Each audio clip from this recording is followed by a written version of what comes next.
오늘은 왕 이야기 13번째 시간으로 베가 그리고 호세아 왕에 대해서 생각하면서 은혜를 받겠습니다. 오늘을 끝으로 해서 이제 남북 왕조의 이야기는 마지막이 되겠는데요. 다음 시간은 결론적으로 이제 모든 것을 통틀어서 말씀을 드리면서 마무리하도록 하겠습니다. 제목은 택함받은 백성이 왜 망했나. 택함받은 백성은 절대 안 망해야 되잖아요. 근데 망한 걸 보면 참 도대체 왜 이렇게 망하게 됐나, 그런 말씀이 되겠습니다. 성경 말씀은 열왕기하 17장 1절에서 8절입니다. 열왕기하 17장 1절에서 8절이요.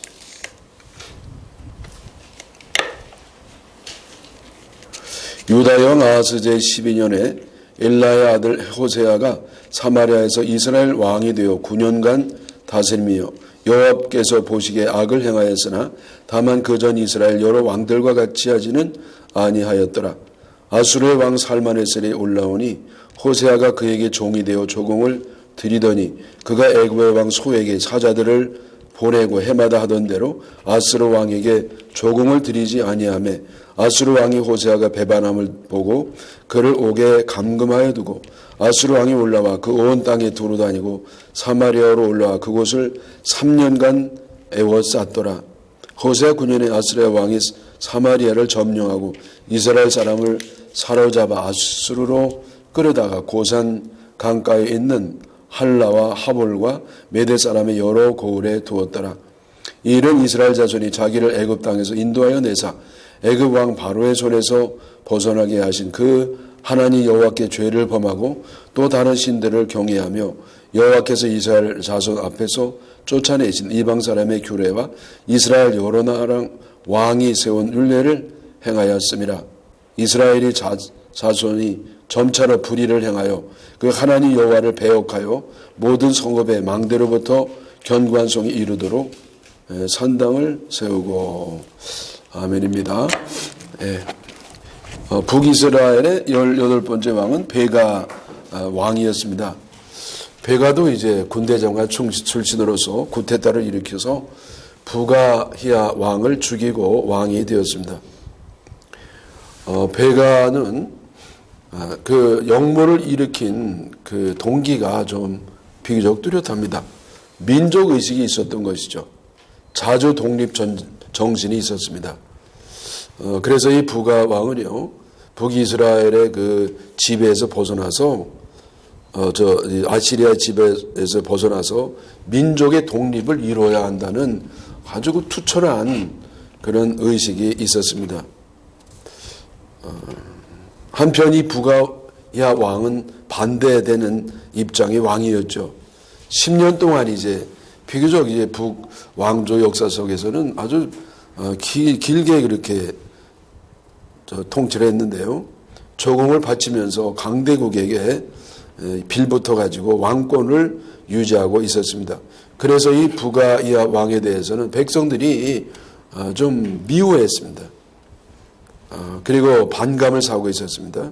그래서 이 베가가요, 그 백성들이 그 부가야 왕을 안 좋아하는 걸 알고는 이제는 그 틈새를 이용해 가지고 이제 아시리아 파였던 그 왕에게 심하게 반발했던 길라 사람들을 동원해 가지고 부가야를 죽이고 왕이 됐던 것이었습니다.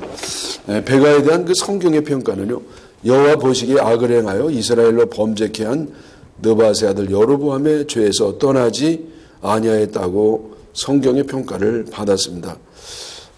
그래서 뭐 우상도 숭배하고요, 이렇게 자기 사리 사욕에 따라서 이렇게 장기 집권도 했던 것이었죠.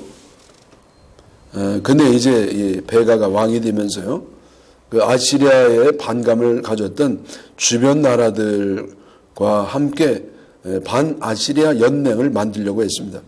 시리아, 블레셋, 두로, 시돈, 남왕국을 설득해서 연맹을 만들려고 했는데 이것이 이제 실패합니다. 그 실패했던 그런 동기는 뭐냐면은 남왕국이었는 아하스 왕이 베가의 제안을 거절을 했습니다. 거절을 했죠. 왜 그 양반은 이제 또 이제 친아시리아 파였으니까요. 당시는 이제 친아시리아가 그 지역을 장악하고 있던 강대교였으니까 뭐 그럴만 하죠. 그래서 이 베가와 그 시리아 왕이었던 르시는 이스라엘 왕을 끌어내리고 그리고 이제는 밧아수르 정권을 세우려고 남유다를 공격을 했습니다. 근데 이 남유다는요 북쪽보다 힘이 약하거든요.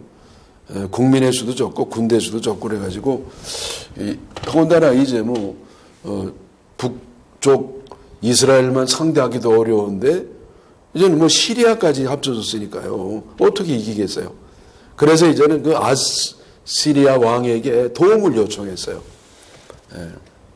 그래서 그 도움의 요청에 따라서 그 아시리아 군대가 이제는 남쪽 유다 군대를 도와가지고 이제는 북쪽 왕과 이제 시리아 왕의 연합군에게 이제 싸우는 겁니다. 싸웠는데 어떻게 됐느냐? 아시리아가 뭘 제일 강했으니까요. 그래서 뭐 남쪽 유다는 이스라엘 군대는 패배하게 됩니다. 그래서 이 아하스가 남쪽 왕에게 남쪽 왕은 나라를 지켰어요. 아하스의 도움으로요. 그러나 후유증이 또 컸습니다. 그 후유증이 뭐냐면은 아수르의 지배를 받게 되는 겁니다. 그 전에도 뭐 이렇게 뭐 지배를 받았습니다만 이제는 뭐 아주 노골적으로 안방을 내주면서 그렇게 지배를 받게 되었습니다. 정치적으로뿐만 아니라 종교적으로도 지배를 받게 되었는데 그건 무슨 얘기냐면은 예루살렘에요. 그 이제는 아시리아가 섬기는 그 주신들을 다 이제 가져와 가지고 그렇게 이제 아시리아 신들을 섬길 수밖에 없는 그런 상황이 되었습니다. 이때 활약했던 남쪽의 선지자가 누구냐? 이사야였어요. 그 이사야가요 이제 그렇게 얘기했습니다. 이사야 7장에 주로 얘기했는데 염려하지 마라. 두려워하지 마라. 이 전쟁은 너희들이 이길 거다. 그러니까 두려워하지 말고 철저히 하나님을 의지하고 계속 믿도록 하라. 그러나 이 아사야 왕은요. 하나님에 대한 믿음이 있던 사람이에요. 근데 믿음이 있었음에도 불구하고 나라를 지키기 위해서 어쩔 수 없이 아시리아 왕에게 이제는 조공을 드리고 나라를 이제 아시리아에게 굴종시키는 그런 길로 들어서게 됐습니다. 이 당시에 그 아시리아 왕은 유명한 디글랏 빌레셋이었어요. 디글랏 빌레셋. 빌레셋. 그래서 남쪽 유다가 비롯잖아요. 그래서 이름이 빌레셋인가 봐요. 그게 디글랏 빌레셋 3세였었는데 그는 이제 자기를 향해서 그 주변 나라들이 밧아시리아 동맹을 만들었다는 것을 듣고는요, 곧바로 이제 그들을 공격을 합니다. 맨 처음에 시리아를 공격하고, 그다음에 팔레스타인을 공격합니다. 그리고 이 남쪽 이집트 국경까지 내려가서 이집트가 올라오지 못하도록 아예 거기까지도 이제 점령을 했습니다. 그래서 시리아 르신 왕이 이때 죽임을 당합니다. 그리고 시리아 수도였던 다메섹이 점령을 당합니다. 또 북왕국도 철저히 침략을 당했는데 특별히 길르앗과 그리고 갈리 지역을 다 뺏어버렸어요. 그러면서 이 북이스라엘은 급속도로 멸망의 늪으로 빠져들게 되었습니다. 이때가 언제냐? 기원전 734년인데 여러분 북쪽 왕조가 망한 때가 722년이었어요. 그래서 망하기 전 12년 전에 이때 벌써 북이스라엘이 아수르에게 공격을 당하게 되었습니다. 그래서 이 아수르 왕은요, 점령한 지역의 그 지배 계층, 상류층, 웬만큼 쓸만한 사람들을 아시리아로 잡아갔습니다. 그리고 포로로 잡아온 백성들을 이제는 아시리아가 지배했던 정복했던 그런 나라들에 다 이제 흩어지게 만들었어요. 그리고 이 북왕 북왕국을 아시리아가 점령하고 포로로 잡아온 다른 나라 사람들이 강제적으로 이주해 와서 살게 했습니다. 그러니까 이제 이 아수르의 그 정책은 뭐냐면요. 점령 정책은 가가지고 점령하면 거기 웬만한 사람을 다 가져와가지고 얘는 다 흩어버렸어요. 그리고 또 다른 나라를 지배해가지고 또 다 여러 나라를 흩어버렸어요. 그래서 이때 북왕조 때는요, 성경에도 나옵니다만은 적어도 8개국 이상의 사람들이 와가지고 이 사마리아에 이스라엘에 남아있는 사람들하고 그렇게 지냈다는 겁니다. 예. 그 사마리아에서 다시 한번 반란이 일어나는데 하여튼 이 북쪽 그 사마리아 사람들은요, 그 아주 굉장한 뭐라고 하나, 그 반발 기질이 있었어요. 반발 기질이. 늘 강대국에 시달리면서요, 아주 강력한 반발 기질이 있어요. 그래서 이 정도 되면 이제 뭐 찍소리 못 하잖아요. 근데 막 또 반란을 일으켜요. 근데 이것이 북왕조 역사의 마지막 반란이 되는데, 이번에는 반아시리아 입장을 견지했던 베가가 친아시리아파에 속하는 호세아에게 살해가 되었습니다. 자, 제가 이제 베가가 반아시리아파라고 그랬잖아요. 독립 자주파였어요. 근데 이번에는요, 이제는 이 친아시리아파, 호세아가 친아시리아파였어요. 여러분, 대개 이 요단 서쪽에 있는 사람들이 친아시리아파였어요. 주로 이제 주도했던 사람들이었죠. 그래서 이 디글랏 빌레셋 3세가 이제는 호세아를 왕으로 임명하고 이제는 아시리아로 돌아가게 되었습니다. 자, 여러분, 우리가 이제 여기 베가 왕의 통치에서 느끼는 교훈은 뭐냐면은 나라가 점점 멸망의 일로 추락해 가고 있는데 북왕국은 지파 간의 지역 간에 그리고 정치적 노선에 따라서 내부적인 갈등과 분열로 기둥불이 썩는 줄을 모르고 망해가고 있었습니다. 풍전 등화 같은 위기 앞에서도 북왕국의 지도자와 백성들은 하나 되지 못했어요. 그들은 권력에 대한 집착, 탐욕, 그리고 나름대로의 신념, 이것으로 서로 증오하고 그리고 싸웠습니다. 여러분, 우리나라는 어떻습니까? 우리나라는 저 지역 간의 갈등이 없나요? 우리는 내부의 이 싸움은 없나요? 자, 두 번째, 이 북이스라엘의 마지막 19번째 왕은 호세아였습니다. 호세아. 여러분, 호세아는 잘 아시죠? 호세아 유명한 선지자입니다. 근데 물론 그 선지자와는 다른 사람, 동명이인이었습니다. 호세아는 사마리아에서 9년을 통치했는데 역시 이제 아시리아의 도움으로 이렇게 오래 통치를 하는 겁니다. 여러분, 혼자 이렇게 있던 사람, 또 백성의 지지를 못 받는 사람들은 대부분 이제 암살을 당해요. 그런데 이 호세아는요, 이 사마리아의 멸망을 직접 체험한 왕이 됐기 때문에 북왕조 가운데서 가장 불행한 왕이라고 볼 수가 있겠습니다. 호세아 왕에 대한 성경의 평가는 여호와 보시기에 악을 행하였으나 그전 이스라엘 여러 왕들과 같지는 아니하였다는 평가를 받았습니다. 여호와 보시기에 악했대요. 그러니까 우상도 좀 섬겼던 거죠. 그러나 여로보암을 따라왔다 이런 말이 없어요. 그러니까 여로보암이 한 일이 뭡니까? 우상을 조장하고 백성들로 하여금 우상을 섬기게 하고 범죄하게 했던 거거든요. 그래서 이 호세아 왕은요, 적어도 우상의 신상을 만든다든지 재단을 만든다든지 신전을 만든다든지 제사를 이런 건 안 했던 것 같아요. 근데 또 백성들이 우상 섬기는 것도 냅뒀어. 그러니까 조장도 하지 아니하고 백성들을 말리지도 아니하고 방관적 자세로 그렇게 임했던 왕 같습니다. 참 여러 가지 왕이 있죠. 이 호세아는요, 말씀드린 것처럼 친아시리파에 속해 있었습니다. 그 아시리아가 그를 후원했기 때문에 반란이 성공할 수 있었고 또 왕이 될 수도 있었습니다. 왕이 된 이후에도 이 호세아는요, 열심히 하여튼 조공을 바쳤어요. 그리고 아시리아 정책에 적극적으로 따랐습니다.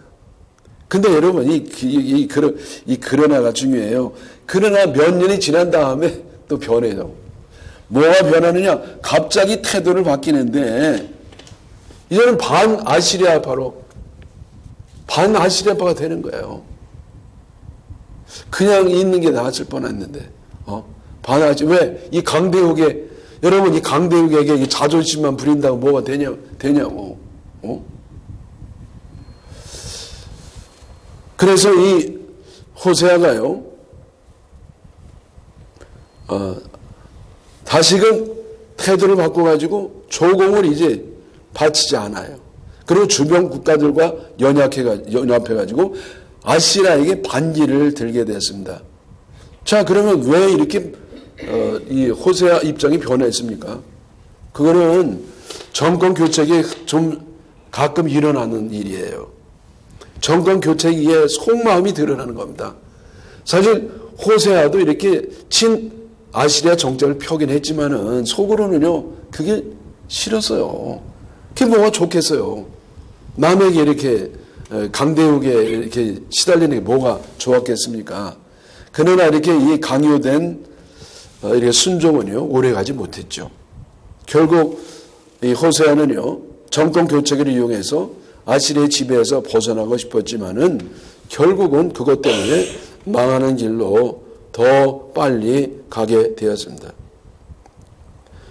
여러분,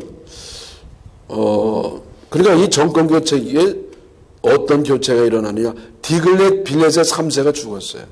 그러니까 이 북이스라엘을 공격하고 그들을 막 사로잡아 그랬던 디글렛 빌렛의 3세가 죽었고, 이제는 살마네셀 5세가 왕이 되었습니다. 살마네셀.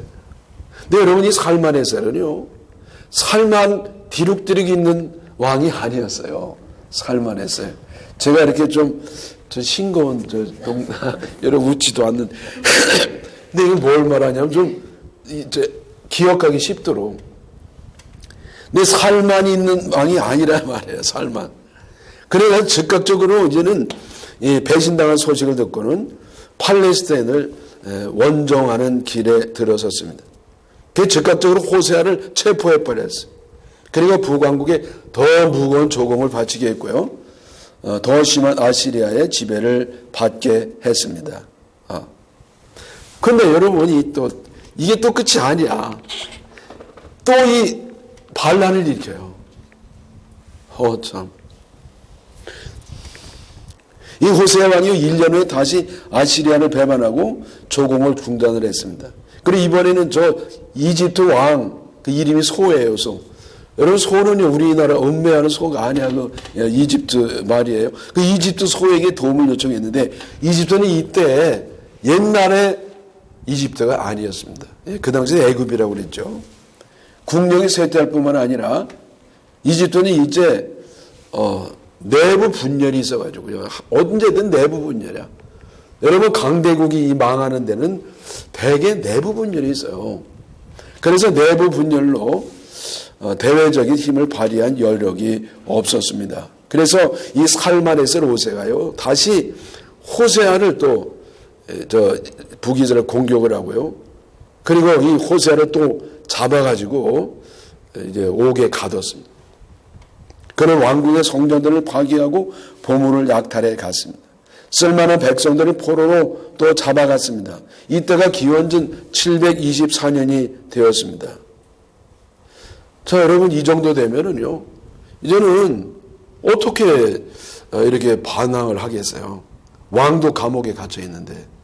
근데 여러분, 보세요. 이 백성들이 또다시 아시리아에게 반란을 일으킵니다. 그래서 이 북왕조에서는요, 그 호세아 왕 치하에 3번의 반란이 일으켜요.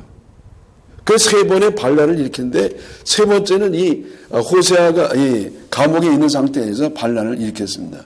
그래서 이제 안수리아 이 살마네셀 왕이요, 이제는 완전히 이제 3년간 이 이스라엘을 포위를 했습니다.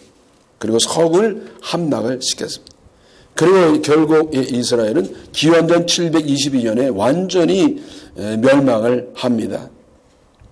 이 사마리아 성을 완전히 함락시킨 사람은 누구냐면은 사르곤 2세였어요. 사르곤 2세.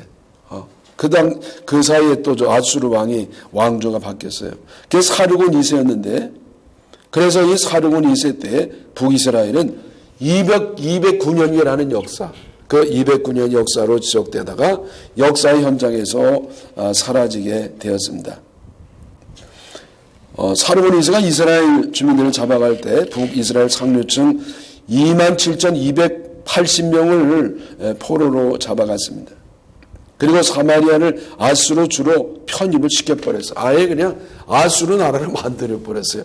더 이상 이제 뭐 꼼짝 마라 이거죠. 그리고 추방당한 백성들을 아시리아가 지배한 여러 도시로 이제 다 강제 이주를 시켰습니다. 그리고 제가 말씀드린 것처럼 정복한 나라 백성들을 또 다른 지역에서 다 이제 이스라엘로 와서 살도록 그렇게 했습니다. 자, 여러분, 지금 요 즈음에 북이스라엘이 망할 즈음에 중근동 지방에 강대국이 세 나라가 있었어요. 그게 아수르, 그 전에 시리아였어요. 그러니까 아시리아, 그 다음에 바벨론, 그 다음에 바사. 그래서 아시리 나라 때 이스라엘이 망하고요. 그리고 바벨론에게 남유다가 망해요. 그런데 이들이 남쪽 유다가 멸망한 다음에 70년 만에 자기 나라로 돌아와요. 근데 그때 어떤 나라냐? 바사 나라 때. 바사의 고레스왕 때에 이제 돌려줍니다. 그래서 아시리아는 지배한 백성들을 막 흐트러 놓는 정책이었어요. 흐트러 놓는 정책. 바벨론은 데려가는 정책. 바벨론은 흐트러 놓지는 않았어요. 근데 바사는 뭐냐? 거꾸로 돌려주는 정책, 돌려주는 정책. 그래서 아시리아가 가장 잔인했고 바사가 가장 관대했던 그런 정책을 썼던 것이죠. 자, 여러분, 이 아시리아가 왜 정복한 나라 백성들을 이렇게 흐트리는 정책을 쓰느냐? 그는 다시는 피정복된 나라들이 반항하지 못하도록. 그래서 그 왕이나 뭐 무슨 종교 리더라든지 귀족이라든지 쓸만한 사람을요, 이게 싹 데려가는 거야. 천민만 남겨두고. 거긴 또 딴 사람 딱 데려와가지고 막 섞어냈어요. 그러니까 이들이 정체성이 약해지죠. 그리고 다시 이 반란을 일으키려고 하는 의지가 팍 꺾이게 되는 겁니다.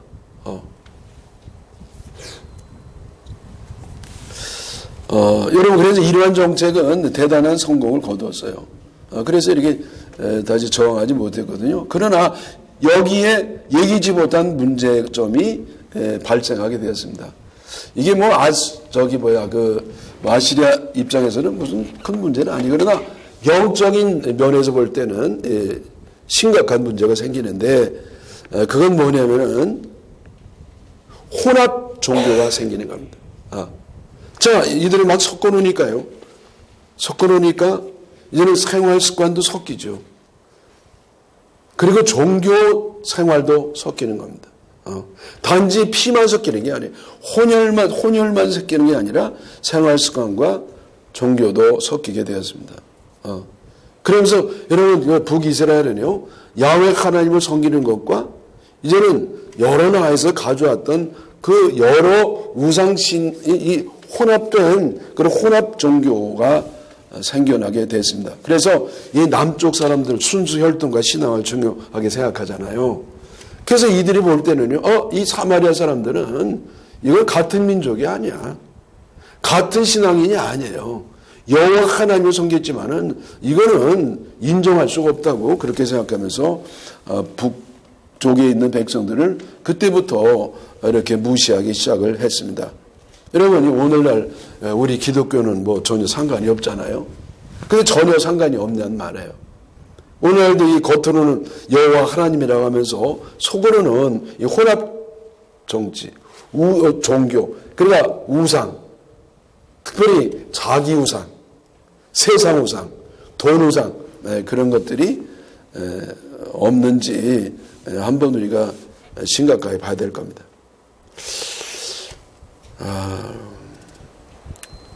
이 북이스라엘이 망한 이유가 제가 말씀드렸는데요. 첫째는 내부 분열과 싸움 때문이었습니다. 여러분이 북이스라엘이 이렇게 막 망할 때는요, 내부 분열이 아주 극에 달해 있었다고 그래요.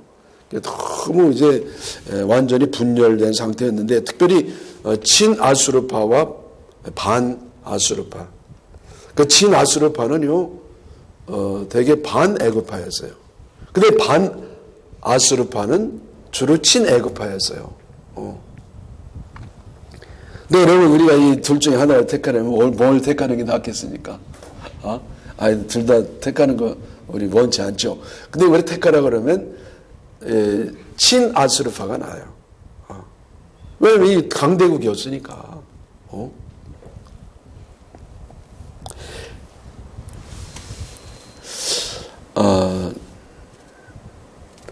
자, 그러면 두 번째는 뭐냐면은 우상숭배와 백성들의 죄악 때문이었습니다. 우상숭배와 백성들의 죄악 때문에. 여러분, 이 내부 분열 때문에 이제 망했다는 것도 성경에 있지만은, 특별히 지속적으로 예언자들이 나타나가지고 그들을 지적하고 회개하라고 외쳤던 건 뭐냐면은 우상숭배와 죄악을 버리라는 거였어요. 여러분, 이 종교라고 하는 것은 이 나라의 백성들의 정신을 바르게 해야 돼요.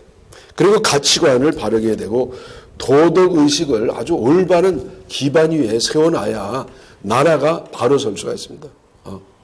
여러분이 아무리 나라가 이렇게 어지러워도 두 가지만 바로 서면 돼요. 교육과 신앙이에요. 근데 교육이 바로 서야 되고, 그 다음에 가장 최후의 보루가 뭐냐? 최후의 반석이 신앙이에요.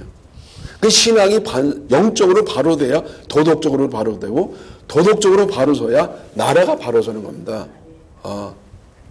근데 여러분, 이 북이스라엘 완전히 망할 때는 이게 완전히 다 망가진 거예요, 망가진. 여러분이 북이스라엘에서 우상을 섬겼는데 그 대표적인 우상신이 누구냐? 바알이에요. 또 하나 있다면 아세라예요. 근데 바알신은 남성신이고 아세라는 여성신이에요. 그 바알은 남편신이고 아세라는 아내신이에요. 어머니신이라는 학자도 있어요. 근데 이제 아내라는 게 더 많죠. 근데 이들이 그 제사 지낼 때 뭐 하냐면은요, 완전히 우상의 제전이라고 하는 것은요, 클라이막스가 뭐냐면은 이 성전의 창녀들과 함께 막 쾌락을 즐기는 겁니다. 바알은 축복의 신이에요. 막 저들에게 축복을 주는. 그럼 아세라 신은 뭐냐? 다산이에요. 애 많이 낳고 쾌락의 여신이에요. 그러니까 뭐 예배 가운데는 이들은 뭐하냐? 와가지고요, 나중에는 성전에 있는 창녀들하고요, 막 완전히 뭐 엉망이 되는 겁니다. 그러니 여러분, 이스라엘 백성들이 그 가나안에 가가지고 그걸 보고요, 얼마나 유혹받기가 쉬웠겠냐고. 하나님 보이지도 않지. 또 얼마나 엄격해요. 엄격하지. 근데 이건 뭐 완전히 본능에 충실한 그런 그런 종교가 됐으니까 얼마나 참 이거 끊어내기가 어려웠는지, 유혹이 많았는지 볼 수가 있겠습니다. 그래서 이 북이스라엘 결국은 이렇게 내부적으로는 분열로 망가지고, 외적으로는 우상과 범죄로 만져지고 그렇게 망했던 겁니다. 그럼 우리는 거꾸로 해야 되겠죠. 그래서 우리 그 이스라엘의 멸망을 반면 고사 삼으시기를 축원합니다.